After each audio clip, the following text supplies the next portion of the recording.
I parked in front of the ashram and turned to Annie B. "This is it," I said, "our last chance to talk." 2 hours earlier, we'd been sweltering in Boston traffic, choking on fumes. But for miles now, ever since we got off the turnpike and onto the shady roads that led to the retreat, we hadn't seen a soul. Inside the administration building, a shaggy-haired man in faded overalls reviewed the rules. No outside food, alcohol, drugs, or sex.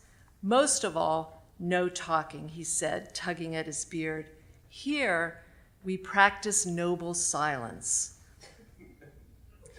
Annie B. had been on retreats before, even in India, but this was my first, and I was glad to have her along.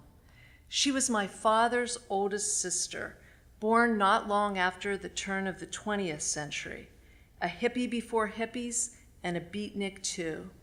She smoked a little pot, listened to jazz, and during her long insomniac nights, she played tapes of the Indian mystic Krishnamurti.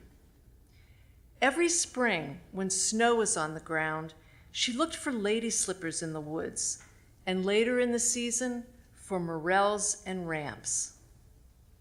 Widowed at a young age, she had no shortage of admirers, in part because she was gorgeous, dark-complexioned, high cheekbones, a straight nose, a little like the Hindu goddess Parvati, if Parvati had been Jewish. In our food and health-crazed family, Annie B. was known for her buckwheat pancakes, brown rice casseroles, coq au vin, and headstands. She also walked backward on the high school track. When my mom invited her to dinner, she'd finish off the meal with 5 almonds for longevity and a gold-tipped black Sobrani cigarette, just one a day because they tasted so good. That summer in the Berkshires, I was fresh out of college, taking life very seriously. She was about 70 and wore her thick, gray-streaked hair in a fat braid down her back. When we got to our dorm rooms, I reminded her of the rules. "Remember, no talking." "Right," she said solemnly, then burst into a gleeful cackle. For the next week, our days were divided into walking and sitting meditations, with Dharma lectures at night. Sitting quietly, doing nothing. It wasn't easy.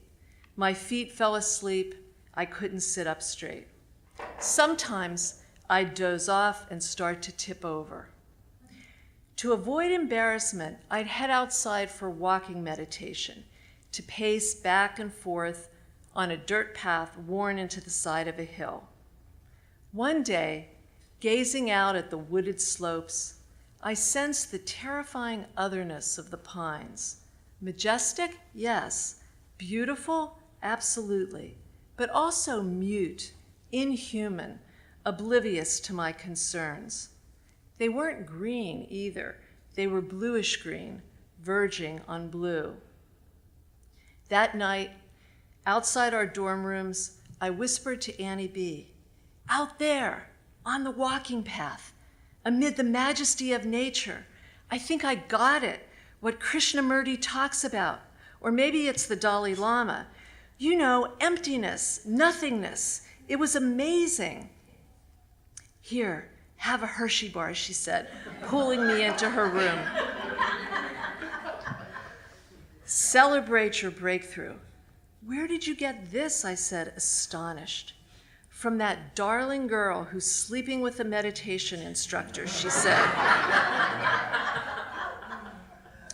"What?" I exclaimed. "How do you know that?" "Because she told me. She told me all about these holy teachers. And let me tell you, they get around." It turned out that Annie B., despite the rule on noble silence, had been chatting up everyone since the day we got there. She even found a meditator who brought a stash of wine. Looking back, I realized just how much I learned from her about the art of living, that you can find your bliss in a meditation hall or in the great outdoors, and you don't have to give up sex, drugs, booze, or chocolate.